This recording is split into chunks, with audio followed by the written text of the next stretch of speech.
एक साथ गोरखपुर के 9 परियोजनाओं के जिनकी लागत 76 करोड़ 39,29,000 है, इनका लोकार्पण का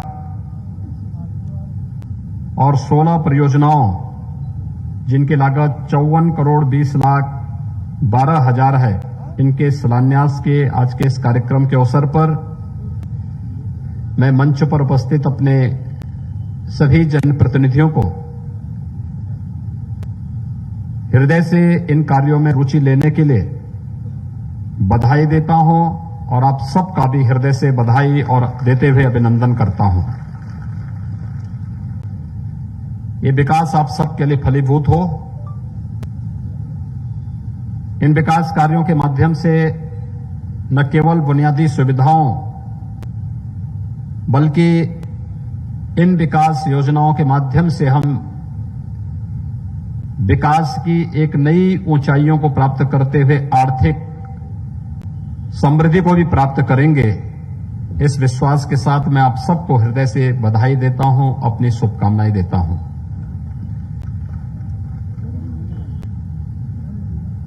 पिछले महीने केंद्र सरकार का बजट आया और उसके उपरांत 22 फरवरी को उत्तर प्रदेश सरकार ने भी अपना बजट प्रस्तुत किया। हम सब जानते हैं कि प्रदेश हो या केंद्र हो, दोनों सरकारों का बजट विकास और रोजगार को केंद्रित करते हुए प्रस्तुत किया गया था। याद रखना, विकास का दूसरा कोई विकल्प नहीं हो सकता और समग्र विकास की उस परिकल्पना को साकार करने के लिए जो प्रधानमंत्री मोदी जी ने, जिसके बारे में 2014 में इस देश की जनता के सामने कहा था, उसके अनुरूप विकास के कार्यों को आगे बढ़ाने के लिए जिस प्रकार की योजनाएं केंद्र सरकार बना रही है या केंद्र सरकार ने बनाए थे और आज वो मूर्त रूप लेते हुए दिखाई दे रहे हैं। 2017 के बाद प्रदेश के अंदर भारतीय जनता पार्टी नेतृत्व की सरकार ने भी उसी रूप में कार्य करते हुए अपने जो कार्य योजना लागू की थी, आज उसके परिणाम हमें दिखाई दे रहे हैं। प्रदेश का कोई जनपद, कोई लोकसभा सीट या कोई विधानसभा सीट या कोई विकास खंड ऐसा नहीं होगा, कोई गांव ऐसा नहीं होगा जहां पर विकास का कोई ना कोई कार्य या कोई ना कोई बड़ी परियोजना न आई हो। हर एक जगह गया है, हर एक स्तर पर गया है और गोरखपुर के लोग तो इसके जीते जागते उदाहरण हैं। कल केंद्रीय उर्वरक और रसायन मंत्री आए थे। गोरखपुर में 1990 में जो फर्टिलाइजर कारखाना बंद हो गया था, ये खाद का कारखाना इस साल जुलाई तक बनकर के तैयार हो जाएगा और जुलाई तक बनने के साथ ही खाद पूर्वी उत्तर प्रदेश के किसानों को सही और सस्ती खाद मिलेगी, क्वालिटी की खाद मिलेगी अपनी उत्तम खेती के लिए। साथ साथ यहां के युवाओं को नौकरी और ढेर सारा रोजगार भी उसके माध्यम से प्राप्त होने वाला है।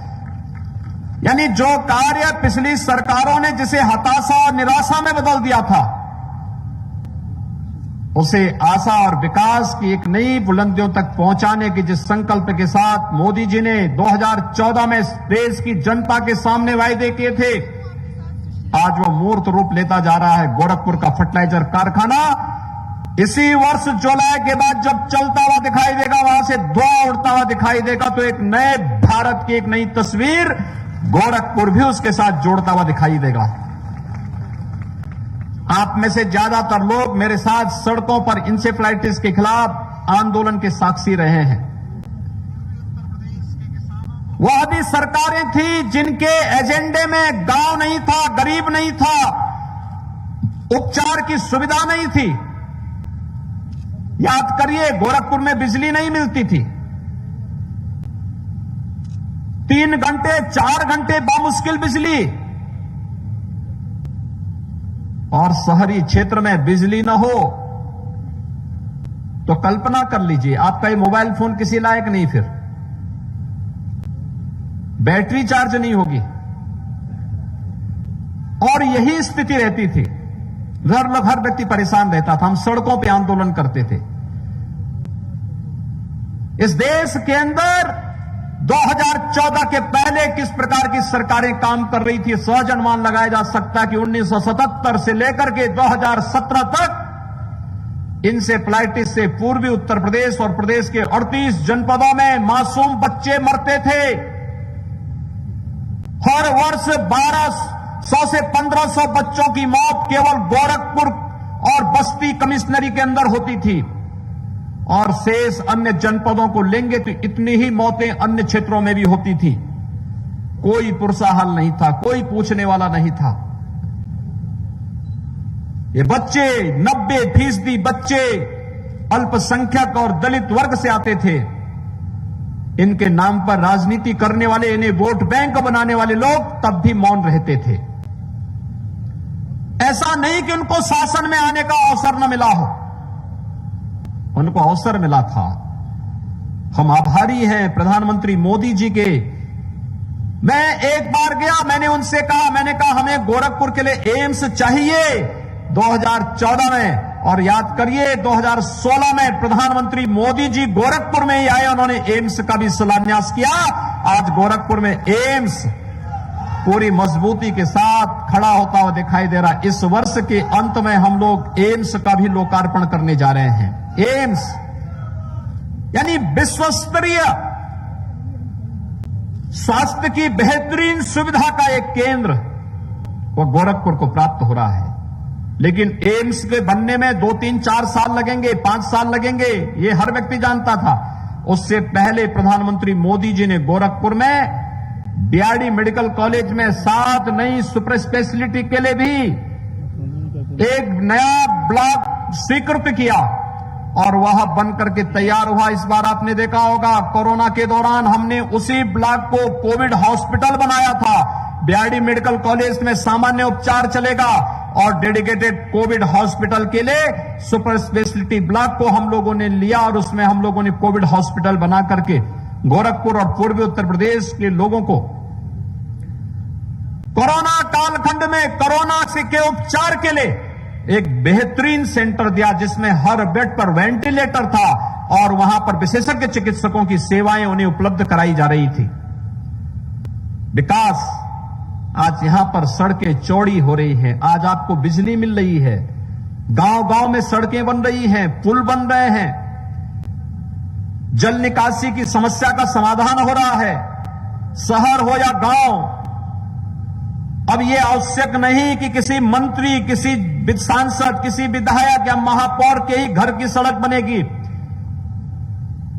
वो ठीक बात है, ये नेतृत्व करता है, ये प्रतिनिधि हैं, लेकिन साथ साथ हर एक व्यक्ति का भी वही मूल्य है, और उसके अनुरूप ही विकास का कार्य उसी रूप में तेजी के साथ बढ़ता हुआ दिखाई दे रहा है। रोजगार का सृजन हो रहा है, नए नए उद्योग लग रहे हैं, नौकरियां आगे बढ़ रही हैं। 4 लाख नौजवानों को अब तक सरकारी नौकरी दे चुके हैं। प्रदेश के अंदर जो 3 लाख करोड़ रुपए के निवेश की बात नगर विधायक कह रहे थे, तो उसमें 35 लाख नौजवानों को वहां पर उन्हें निजी क्षेत्र में नौकरी मिली, और साथ साथ हम लोगों ने स्वरोजगार के साथ ही विभिन्न प्रकार के अन्य एमएसएमई यूनिट को जो सहयोग किया है, काफी बड़ी पैमाने पर वहां पर भी लोगों को रोजगार और स्वतः रोजगार उसके माध्यम से प्राप्त हुआ है।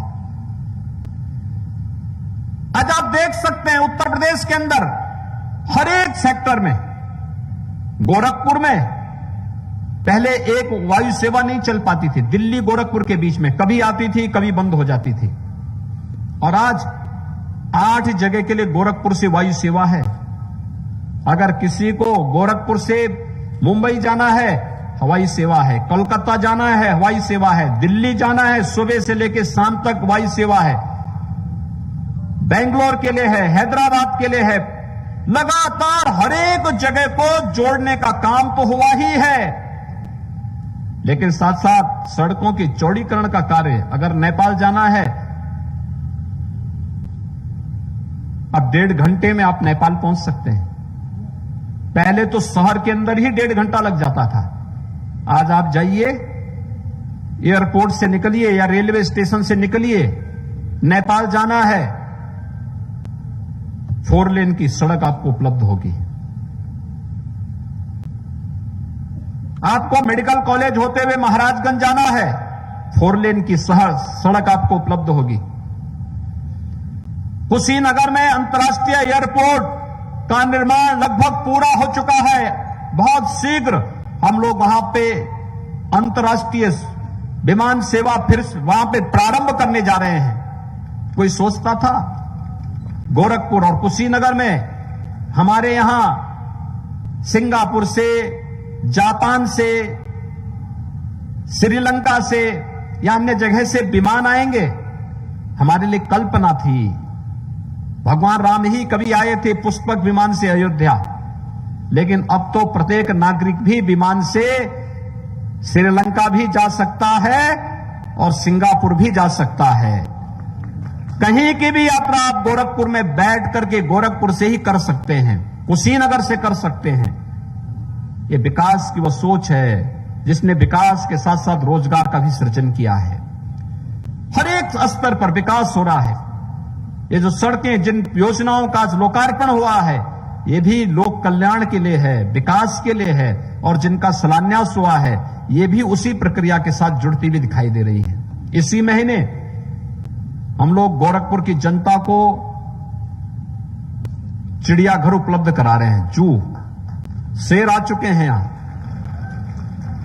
आप देखना कितना अच्छा जू बना है। प्रदेश का अब तक का बेहतरीन जू है।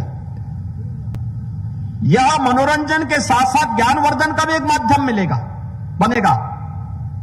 और इस पूरे क्षेत्र में आप देखते होंगे क्या स्थितियां थी। आज से कल्पना करिए 20 साल पहले क्या था यहां पे। गोरखपुर के हर प्रकार के अपराध का केंद्र बिंदु हुआ करता था ये पूरा क्षेत्र। शहर की पूरी गंदगी गिरती थी रामगढ़ ताल में, और आज रामगढ़ ताल पर्यटन के एक नए केंद्र बिंदु के रूप में भर रहा है। गोरखपुर में सार्वजनिक कार्यों को करने के लिए हमें जगह तलाशनी पड़ती थी। आज तो ये पार्क महंत दिग्विजय नाथ जी के नाम पर ये पार्क भी गोरखपुर की जनता को प्राप्त हो गया है, और बगल में चंपा देवी पार्क भी उसके लिए तैयार हो रहा है। यानी सार्वजनिक कार्यक्रम अगर हमें करने हैं तो ये पार्क आपके लिए उपलब्ध है।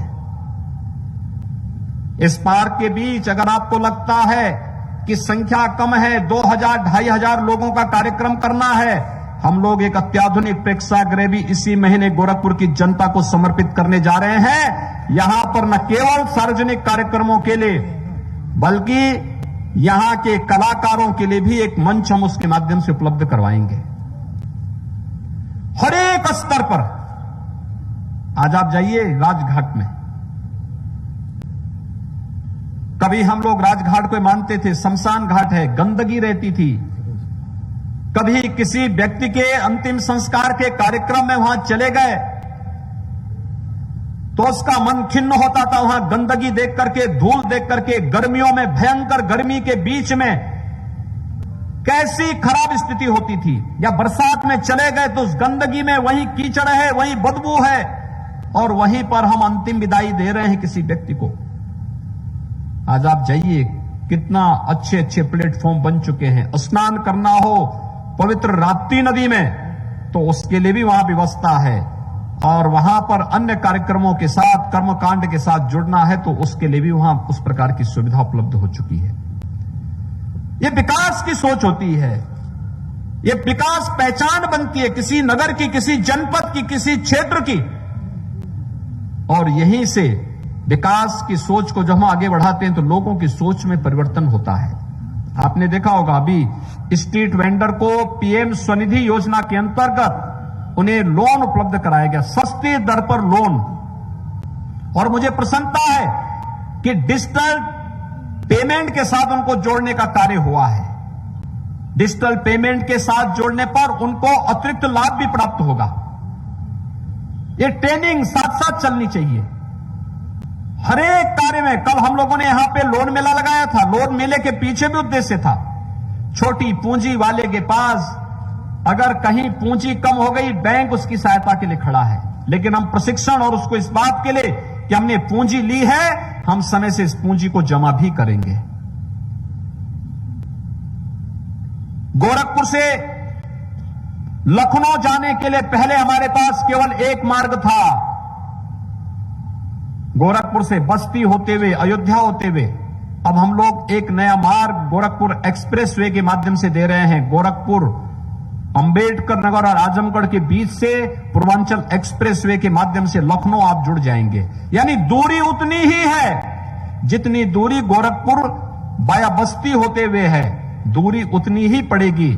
लेकिन एक नया विकल्प आपके सामने, जहां पर आपको लखनऊ की यात्रा करनी है तो मात्र गोरखपुर से 3 घंटे में लखनऊ आप पहुंच जाएंगे। और हम लोगों ने एक और अनुरोध भारत सरकार से किया है कि अभी तक गोरखपुर लखनऊ के बीच का जो ये मार्ग है 4 लेन का, अब इसको 6 लेन कर लेना चाहिए।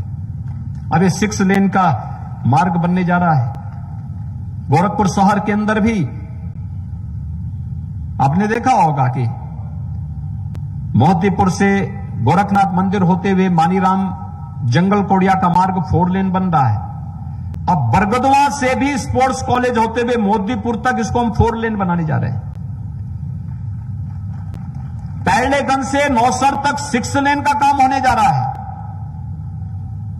यानी ये विकास, जिस विकास के साथ जुड़ करके हम ढेर सारी उन योजनाओं को आगे बढ़ा सकते हैं जो न जाने कितने नौजवानों के लिए रोजगार लेकर के आएगा, उनके जीवन में व्यापक परिवर्तन लेकर के आएगा। और विकास की सोच के साथ हर एक व्यक्ति को जुड़ना पड़ेगा। भाइयों बहनों, मैं आज आप सबसे यही अपील करने के लिए आया हूं, हमें विकास के मार्ग में कोई बाधा नहीं आने देनी चाहिए। अक्सर होता है, हर व्यक्ति को सड़क चाहिए, हर व्यक्ति को जल निकासी की सुविधा चाहिए, हर व्यक्ति को बिजली चाहिए। लेकिन अगर कोई व्यक्ति ये बोल देगा कि मैं सड़क भी उपयोग करूंगा, जल निकासी के लिए नाली का उपयोग भी करूंगा, लेकिन मेरे घर के सामने से किसी की सड़क नहीं जाएगी, मेरे घर के सामने से किसी की नाली नहीं जाएगी, मेरे घर के सामने से किसी के बिजली के तार नहीं जाएंगे, तो क्या विकास हो पाएगा? हमें इससे उभरना पड़ेगा। विकास की एक समग्र सोच, सुरक्षा आवश्यक है, लेकिन विकास की एक समग्र सोच बनानी पड़ेगी। लोगों को समझाना पड़ेगा।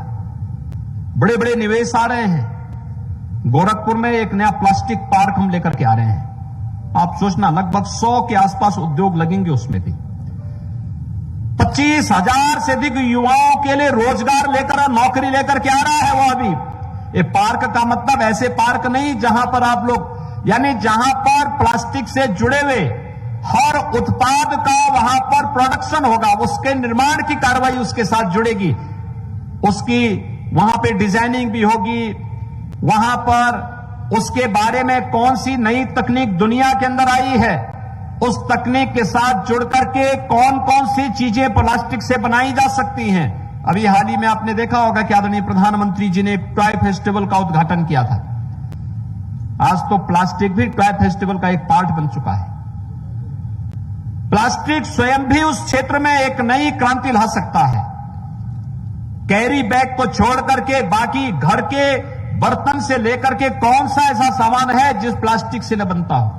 और प्लास्टिक पार्क इस दिशा में एक नई सोच यहां पर उपलब्ध कराने की दिशा में एक प्रयास प्रारंभ किया गया है। बहुत शीघ्र गोरखपुर में एक आयुष विश्वविद्यालय के निर्माण की कार्रवाई भी प्रारंभ होने जा रही है। यह आयुष विश्वविद्यालय, अक्सर होता है जब कोई बड़ा प्रोजेक्ट आता है तो फिर जमीन संबंधी विवाद खड़े होने लगते हैं। याद रखना, विकास तो जमीन पर ही होगा, और जब विकास आता है तो अपने साथ ढेर सारा रोजगार और नौकरी और भविष्य की संभावनाओं को लेकर के आता है। हमें इस बात को मजबूती से अपने मन में बैठ कर देनी पड़ेगी कि विकास का दूसरा कोई विकल्प नहीं और विकास के कार्य में हमारा सकारात्मक सोच, सकारात्मक दृष्टिकोण होना चाहिए। सकारात्मक दृष्टिकोण के माध्यम से हम विकास को एक नई ऊंचाइयों तक पहुंचा सकते हैं। पर्यटन के क्षेत्र में भी ढेर सारी संभावनाएं हैं। गोरखपुर में तो यहां पर बाबा गोरखनाथ के धाम पर लोग आते हैं, लाखों की संख्या में देश और दुनिया का श्रद्धालु आता है, अपनी श्रद्धा व्यक्त करता है। योग का जिज्ञासु भी आता है। सनातन हिंदू धर्म के प्रकाशन का प्रमुख केंद्र गीता प्रेस में साहित्य के क्षेत्र में धार्मिक साहित्य को खरीदने के लिए भी आता है। गोरखपुर और आसपास के क्षेत्र में बहुत सारे ऐसे महत्वपूर्ण स्थल हैं जो देश की स्वाधीनता आंदोलन में जो अपने आप में एक तीर्थ बन गए। बहुत सारे शक्ति के केंद्र भी बने हुए हैं, लेकिन इन शक्ति के केंद्रों के साथ ही हम लोगों को इस बारे में भी देखना होगा कि गोरखपुर अंतर्राष्ट्रीय बौद्ध टूरिज्म का भी एक महत्वपूर्ण केंद्र बिंदु है और बिहार और नॉर्थ ईस्ट से या नेपाल से जोड़ने के लिए, अयोध्या आने के लिए अगर कोई भी तीर्थ यात्री आता है, कोई भी पर्यटक आता है तो गोरखपुर इसका केंद्र बिंदु है। गोरखपुर से आप बौद्ध तीर्थ स्थलों की भी यात्रा कर सकते हैं। कुशीनगर है, कपिलवस्तु है, श्रावस्ती है, वहां भी जा सकते हैं और गोरखपुर से मगहर भी जा सकते हैं, अयोध्या भी जा सकते हैं और काशी भी दर्शन करने के लिए जा सकते हैं। ये सभी क्षेत्र एक दूसरे से जुड़े हुए हैं। गोरखपुर इसका केंद्र बिंदु है। तेजी के साथ इसमें लोगों ने एक नई सोच के साथ कार्य करना प्रारंभ किया है। हम लोगों को सोच को विकसित करना होगा, उसके लिए तैयार होना पड़ेगा। इसके लिए हमें अपने यूथ को भी जागरूक करना पड़ेगा। बहुत सारा यूथ इसमें गाइड का काम कर सकता है, ट्रेंड गाइड। वो हिंदी में भी अंग्रेजी में भी थोड़ा उसको स्पीकिंग की आदत डालनी पड़ेगी, बोलने की इसकी आदत डालनी पड़ेगी। आप देखना ढेर सारा रोजगार उससे सृजित होगा। लोगों को सही जानकारी, हमें इतिहास के बारे में, वर्तमान के बारे में, भविष्य के बारे में कि भविष्य की योजनाएं क्या हो सकती हैं, कैसे विकास की नई ऊंचाइयों को आगे बढ़ा सकते हैं, इनके बारे में ट्रेनिंग के कार्यक्रम होंगे। फर्टिलाइजर यहां लग रहा है, फर्टिलाइजर के कैंपस में हम स्किल डेवलपमेंट का भी एक सेंटर बनाने जा रहे हैं। गोरखपुर का जो युवा फर्टिलाइजर में काम करने का इच्छुक होगा, यहीं पे उसका स्किल डेवलपमेंट होगा और स्किल डेवलपमेंट के बाद उसके समायोजन की कार्रवाई न केवल फर्टिलाइजर में बल्कि और भी उद्योग, चीनी उद्योग यहां पर फिर से, जो चीनी उद्योग एक बार बंद हो चुका था, आज फिर से यहां पर एक नई जीवंतता के साथ वे चलते हुए दिखाई दे रहे हैं। पिपराइच की चीनी मिल हम लोग विगत वर्ष प्रारंभ कर चुके हैं। आज पिपराइच में 50,00,000 क्विंटल गन्ना प्रतिदिन पेरने की क्षमता पिपराइच चीनी मिल में है। वह एक नए भविष्य की ओर इशारा कर रहा है। गन्ना किसान के लिए, किसान भाइयों की आमदनी को दुगना करने के प्रधानमंत्री मोदी जी के संकल्प के साथ जुड़ने के लिए उतावला दिखाई देता है। हम सब भी इसमें सहभागी बने। यह विकास की एक नई सोच को आगे बढ़ाने के लिए आज हम सब यहां पर उपस्थित हुए हैं। मैं आज के इस अवसर पर प्रशासन से ही कहूंगा कि जो कार्य पूरे हो रहे हैं उसकी क्वालिटी की नियमित समीक्षा होती रहनी चाहिए। जनप्रतिनिधियों से भी यही आग्रह करूंगा कि विकास कार्यों की समीक्षा और भौतिक सत्यापन करते हुए मानक के अनुरूप वह कार्य समयबद्ध ढंग से हो रहा है कि नहीं हो रहा है, इसको हम जरूर जांचें, इसको हम अवश्य देखें। कार्यों में शिथिलता अनावश्यक रूप से नहीं होनी चाहिए और कोई लापरवाही भी स्वीकार्य नहीं होनी चाहिए।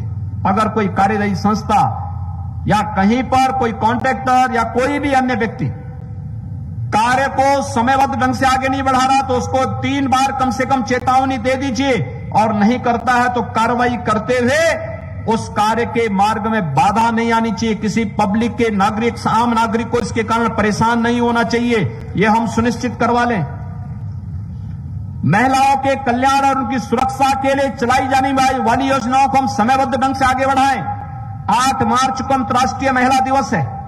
अंतर्राष्ट्रीय महिला दिवस का कार्यक्रम महिलाओं को ध्यान में रख करके उनकी सुरक्षा को, उनके सम्मान को, उनके स्वावलंबन को ध्यान में रख करके हम विशिष्ट कार्यक्रम का आयोजन उस दिन हर एक जनपद में करें, उसमें मान्य जनप्रतिनिधियों को भी आमंत्रित करें, हर एक तबके के अधिकारियों को, कर्मचारियों की उसमें सहभागिता हो।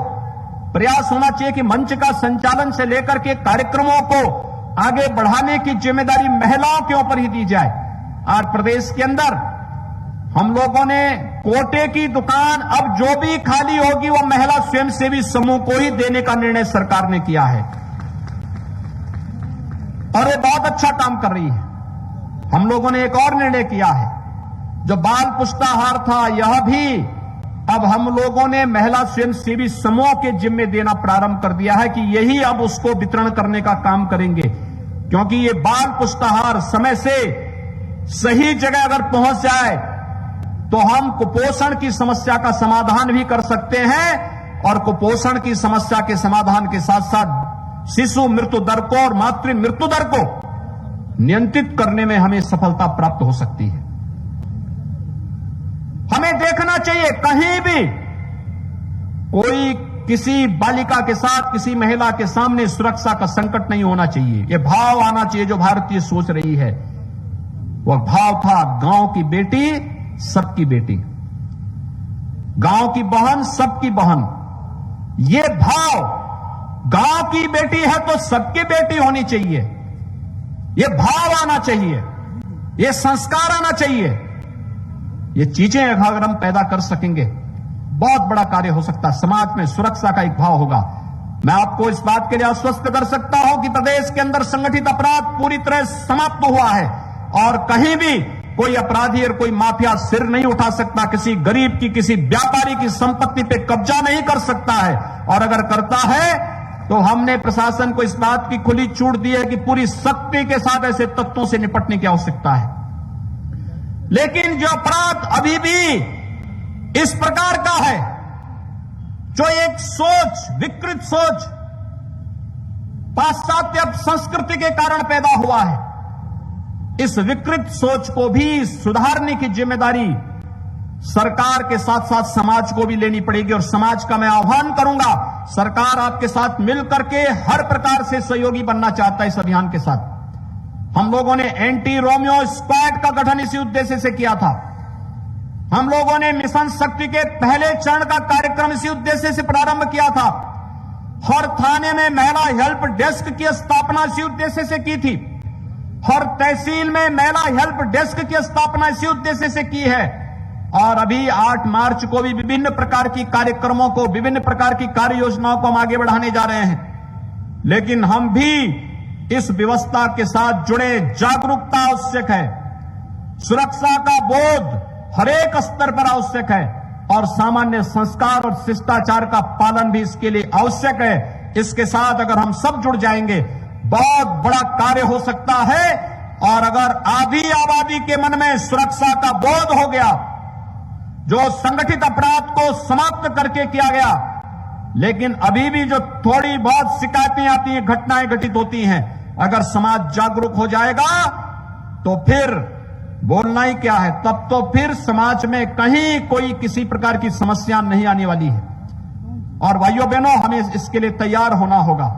हम उसके लिए अपने आप को तैयार कर सकेंगे इस विश्वास के साथ। आज के इस कार्यक्रम में जो विकास की विभिन्न प्रकार की योजनाएं यहां पर लोकार्पित और शिलान्यास की गई हैं, ये विकास की योजनाएं चाहे वह गोरखपुर नगर में या मानसिक मंदित आश्रय गृह और उनके प्रशिक्षण केंद्र की, यहां पर आवास और 4 दीवारी से संबंधित रहा हो, या फिर विभिन्न प्रकार की सड़कों के निर्माण कार्य का जंगलकोड़िया विकासखंड के अंदर त्रिकोवलिया से जसवल चौराहा, ये जो मार्ग है, इस मार्ग के लिए देवरिया बाईपास से मार्ग पर भगत चौराहा से गणपति मैरिज हॉल से सेंट जेवियर्स पब्लिक स्कूल से कजाकपुर तक इस सड़क के निर्माण का कार्य, गोरखपुर देवरिया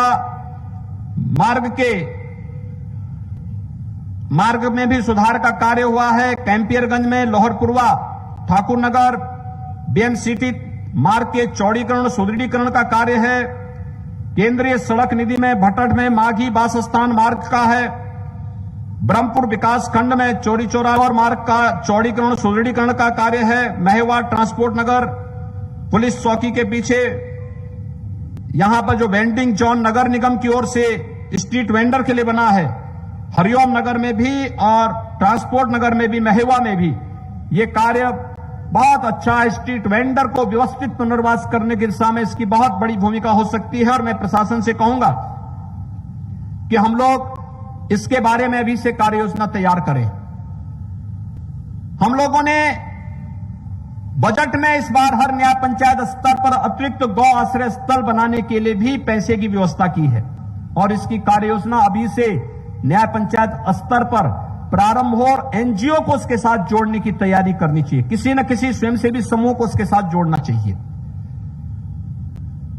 गौ आश्रय स्थल के साथ ही निराश्रित गौवंश के भरण पोषण की एक सहभागिता योजना के साथ भी हमने जोड़ा है। अगर कोई किसान एयरटैग की गई गाय को अपने पास रख करके उसका पालन पोषण करता है, गाय स्वस्थ अगर है और उसके घर में रहती है, घर में रह करके उसकी खिलाने की व्यवस्था करता है, तो सरकार 900 रुपए हर गाय की हर महीने उस किसान परिवार को दे रही है। बहुत अच्छी योजना है, रोजगार को भी सृजन करने का भी है और आस्था के साथ साथ गौवंश की सुरक्षा के साथ भी ये योजना जुड़ी हुई है।